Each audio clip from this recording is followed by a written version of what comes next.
Guys, ये तो आपने सुना ही होगा कि दुनिया की 4% जनता के पास उतना पैसा है जितना कि 96% जनता के पास भी नहीं है। पर सवाल ये है कि ऐसा क्यों?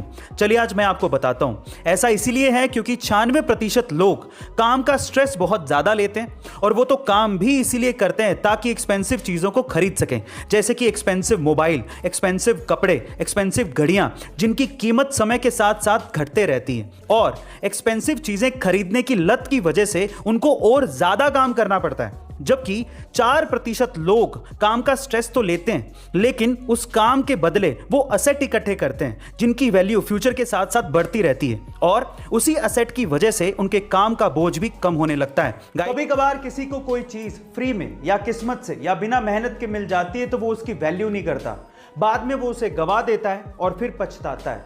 उसी में से एक चीज है पैसा, जिसे अगर आप मेहनत से कमाओगे तभी आप उसकी कीमत समझ पाओगे। एक्चुअली हुआ कुछ यूं कि सन 2002 में एक 19 साल के कूड़ा उठाने वाले लड़के की 80 करोड़ रुपयों की लॉटरी लग गई। अब किस्मत तो खुल गई थी, लेकिन वो इन पैसों को संभाल नहीं पाया, उसकी कीमत को समझ नहीं पाया, और उसने ये सारा पैसा जुए में, नशे में और ऐशो आराम में गवा दिया। और बाद में वही लड़का फिर से कूड़ा उठाने लगा।